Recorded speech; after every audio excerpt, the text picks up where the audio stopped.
Suatu kali saya diundang oleh kawan saya untuk datang ke rumahnya.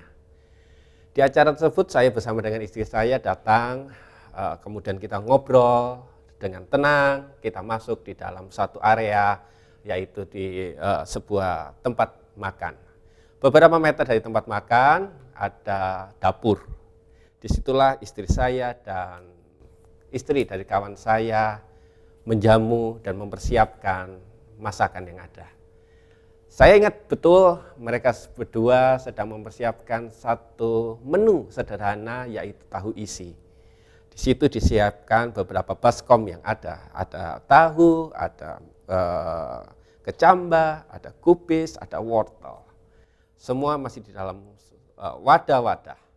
Beberapa menit ketika istri teman saya itu mulai menyiapkan, anak dari kawan saya ini datang, masuk di dalam dapur tersebut. Kemudian dia berkata kepada mamanya, "Mama, lagi buat apa?" Kemudian teman saya ini menjawab, "Oh, sedang membuat kesukaan kamu, kesukaan kamu." Kemudian anak ini berkata dengan begitu gembiranya, dia berkata, "Asik, asik, asik." Kemudian dia melihat baskom demi baskom yang ada.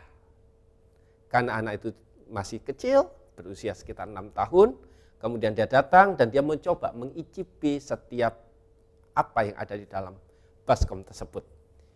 Tahu dia icipi dan dia berkata, "Ih, nggak enak." Wortel dia icipi karena itu wortel mentah, tentu tidak terlalu begitu disukai oleh anak-anak. Dan dia berkata pun tidak terlalu suka. Dan dia berkata dan dia menyimpulkan bahwa masakan itu tidak enak. Apakah yang dilakukan oleh mamanya? Mamanya berkata, "Sana main." Kemudian mamanya dan istri saya terus melanjutkan cara membuat tahu isi yang ada. Setelah beberapa menit tahu itu jadi dan anaknya datang kembali. Kemudian dia datang dan mulai mencicipinya. Dan dia berkata, "Wah, ternyata masakan mama enak." Bapak, Ibu, Saudara-saudari, itulah kehidupan kita, bukan? Kadang-kadang kita hanya mengicipi bagian-bagian dan kita langsung berkata kepada Tuhan, "Ini tidak enak." Kemudian kita mengicipi bagian yang lain dan kita berkata, "Ini tidak enak." Tetapi tahukah kita bahwa Allah sedang membuat sebuah makanan yang begitu enak. Dan di ujungnya kita berkata bahwa makanan itu sangat enak. Demikianlah seperti apa yang dikatakan di dalam kitab Roma pasal ke-8 ayat ke-28. Yaitu bahwa Allah turut bekerja datang untuk mendatangkan kebaikan bagi kita, bagi mereka yang mengasihi Dia.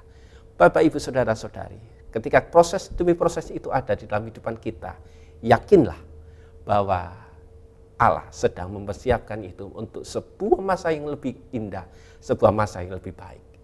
Tuhan Yesus memberkati kita semua.